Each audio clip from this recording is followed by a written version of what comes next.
வெளியில் பைக்கை நிறுத்திவிட்டு சாவியை விரலில் சுழற்றியபடி ஆவலுடன் வந்து கொண்டிருந்தான் ஆதி. பிரகாஷ் மதுவின் முன் வரும் நேரம் சரியாக அவளுக்கு ஏதோ ஆவதை உணர்ந்தாள். கண்கள் தெளிவாக தெரியாமல் கண்களை கசக்கி தலையை உலுக்கி பார்த்தவள் அப்பொழுதும் அதே போல் இருக்க, முன்னும் பின்னும் ஆடிய தலையை நேராக வைக்க முயன்று தோற்பதை காண சகிக்காமல் சட்டென அவள் அருகில் அமர்ந்து அவள் தலையை தோள்களில் சாய்த்து கொண்டான் பிரகாஷ். பாதிக்கும் மேல் நினைவை இழந்த நிலையில் அவன் தோள்களில் சாய்ந்தவள் அவன் கைகளை அன்னச்சியாய் பிடித்து கொண்டாள். உள்ளே நுழைந்த ஆதி பார்த்தது இந்த காட்சியேதான். பின்னிலிருந்து அவன் பார்த்ததால் பக்கவாட்டு முகம் மட்டுமே அவனுக்கு தெரிந்தது. எதற்காக, யாருக்காக 5 வருடங்கள் தன் மனதில் காதல் வளர்த்தானோ அவளா இப்படி? மனம் நொந்து வெளியில் வந்தவன் பைக்கில் ஏறி அப்படியே அமர்ந்து விட்டான். தோளில் சாய்ந்தவள் துவண்டு விழவும் கண்ணில் துளிர்த்த கண்ணீரை துடைத்து கொண்டு அவளை நடத்தி கூட்டிக் கொண்டு சென்றான் பிரகாஷ். ஆதியை சுத்தமாய் மறந்து போனான்.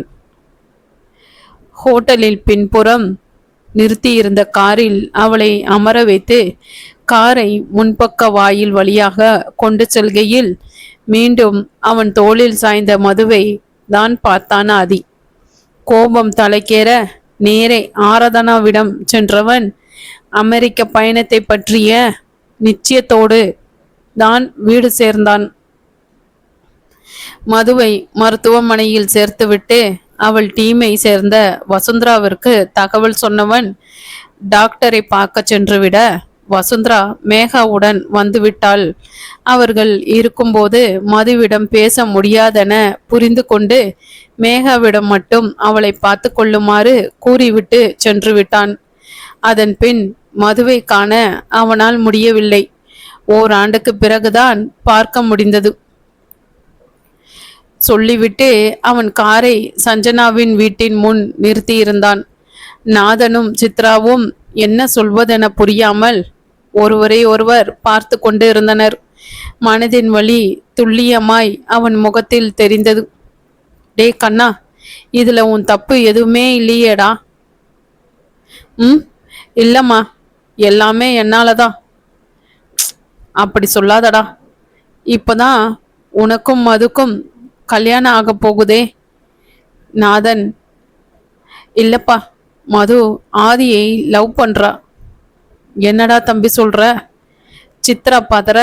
நாதன் அவரை அமைதிப்படுத்தினார்.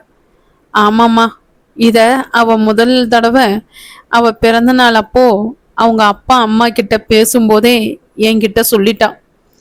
அதுக்கப்புறமும் நீ அவ கூட வாழ நினைச்சியா? நாதன் அவன் முகத்தை கூர்ந்து நோக்கியவாறு கேட்டார்.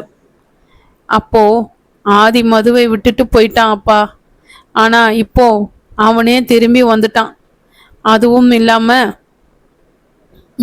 சொல்லு என்றான் நாதன்.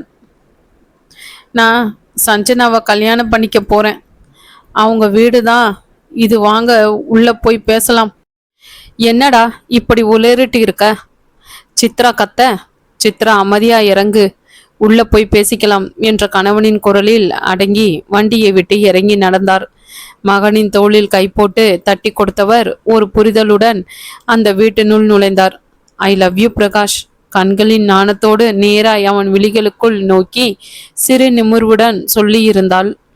3 வார்த்தைகளே வெண்ணிற சுடிதாரில் பிரத்யேகமாக செய்யப்பட்ட அலங்காரத்துடன் துப்பட்டாவின் முனையை கசக்கியவாறு கொஞ்சமாய் தலை சாய்த்து தன் விழிகளுக்குள் பார்த்து தயக்கமோ பயமோ இல்லாமல் நிதானமாய் காதலை சொல்பவளை புரியாமல் பார்த்து கொண்டிருந்தான் பிரகாஷ். சஞ்சனா, இதுக்கு தான் இங்க வர சொன்னியா? ஆமா, உனக்கு தெரியாதா? தெரிஞ்சிருந்தா இங்க வந்திருப்பேன்னு நீ நினைக்கிறியா? நிச்சயமா. அது உன் முட்டாள்தனம். தெரிஞ்சுக்கிட்டு தான் நீ வந்திருக்க. What nonsense. சஞ்சு, உன் டைரி எங்கே? நான் என்ன பேசிக்கிட்டு இருக்கேன், நீ என்ன கேட்குற? எங்கேன்னு சொல்லுடா. என்கிட்ட தான் இருக்கு. நேத்து நீ டைரி எழுதலையா? இல்ல, கொஞ்சம் பிஸி. நேத்து உன் வீட்டுக்கு வந்தேன்ல, அப்போ உன் டேபிள் மேலே இருந்த டைரியில ஒரு லெட்டர் வச்சுட்டு தான் வந்தேன். அதை போய் படி, புரியும். அதில் எழுதியிருந்தேன். அதை படித்து தெரிஞ்சுக்கிட்டு தான் என் கூட வந்தேன்னு நினச்சேன். ரபிஷ், ஏன் கோவப்படுற? வேற என்ன பண்ண சொல்ற? இப்போ என்ன இந்த கன்றாவி?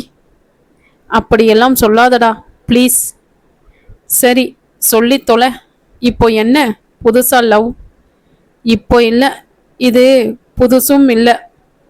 பின்ன ஃபஸ்ட் இயர்ல இருந்தே லவ் பண்ணுறேன். நீ தான் எனக்கு ரொம்ப இஷ்டம். உன் கூட இருந்து புரிஞ்சிக்கணும்னு நினச்சேன். அதனால தான் இந்த 3 வருஷமா உன் கூட இருக்கேன். புரிஞ்சுக்கிட்டேன். இன்னும் பிடிச்சிருக்கு உன்னை. Stop it. I set stop it. அவன் அதிர்ந்து கத்துவதை எந்தவித வேறுபாடும் முகத்தில் காட்டாமல் அவனையே பார்த்திருந்தாள் சஞ்சனா.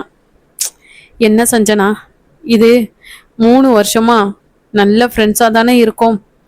இப்போ என்ன இப்படியெல்லாம் உளறிக்கிட்டு திரியிற? லுக், எனக்கு லவ் வராது. அப்படியே வந்தாலும் அது உன் மேலே வராது சொல்லிவிட்டு நகர்ந்திருந்தான் பிரகாஷ்.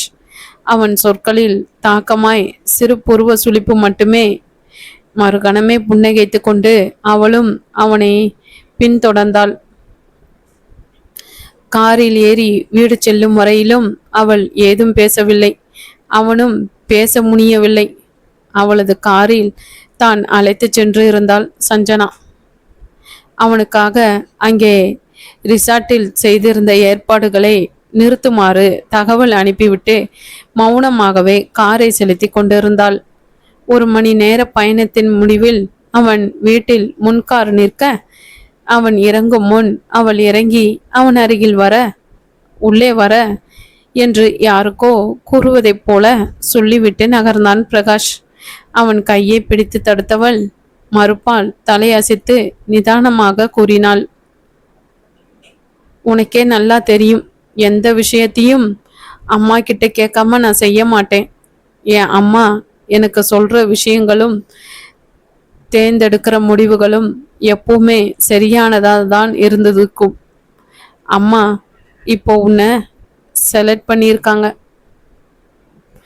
அதுவும் இல்லாம நானும் உன்னை தான் லவ் பண்றேன். யாராலையும் என்கிட்ட இருந்து உன்னை எடுத்துக்க முடியாது. உன்னால கூட. இதுக்கப்புறம் நீ என்கிட்ட பேசாம போகலாம், ஏன் என் மூஞ்சில கூட முழிக்காம போகலாம். ஆனா நம்ம கல்யாணம் நடக்கும். Mark my words bye I love you. அவன் கையை விட்டவள் அவன் பேசும் முன் காரில் ஏறி பறந்து விட்டாள். அதன் பின் வந்த நாட்களில் அவன் அவளை ஏறெடுத்தும் பார்க்கவில்லை. ஒரு சிரிப்புக்கு கூட நாள் கணக்கில் தவம் இருந்தாள் சஞ்சனா. ஆனால் அவள் இருக்கும் திசைக்கே கும்பிடு போட்டு விட்டான் பிரகாஷ். அவனுக்கும் அவளை பிடிக்கும். மிகவும் நல்ல பெண்தான். மிலிட்ரியில் இருந்து வந்த அப்பா கோடிக்கணக்கில் சொத்து, பங்களா, கார் என்ற சொகுசு வாழ்க்கை. ஆனாலும் அளவுக்கு மீறிய திமிர் என்றுமே கண்டதில்லைதான். இந்த 3 வருடங்களில் தங்கள் குடும்பத்தில் ஒருத்தியைப் போல மிகவும் ஒன்றிவிட்டால்தான். ஆனால் ஏனோ அவள் மீது காதல் வரவில்லையே. காதல் என்ன, ஆல் தி பெஸ்ட் சொல்வது போன்றா? அவள் சொன்னால் இவளும் திரும்பி சொல்ல. அதனால்தான் அவள் மனதை மேலும் கலைக்கும் விருப்பமில்லாமல் மொத்தமாய் விலகிவிட்டான். காரணம், அவள் அன்று கடைசியாய் சொல்லி சென்ற விஷயம். அம்மாவை பற்றி கூறினாளே. எஸ்டேட், பூந்தோட்டம் என பிஸ்னஸ் செய்து கொண்டிருந்த மௌலீஸ்வரருக்கு சஞ்சனாவின் அப்பா மிலிட்ரியில் சேர வேண்டும் என்ற ஆவலில் மிகுதியில் தனி பயிற்சி பெற்று சஞ்சனா பிறந்த மறு ஆண்டே சென்று விட்டார். வருடம் ஒரு முறை வந்து சென்றவரை நிரந்தரமாய் வர வைத்தது சஞ்சனாவின் அம்மாவுடைய இறப்புதான். அவள் 8ஆம் வகுப்பு படித்த போது இறந்து போனாராம். ஏன், எப்படி என அவளும் சொல்லவில்லை, இவனும் கேட்டுக்கொள்ளவில்லை.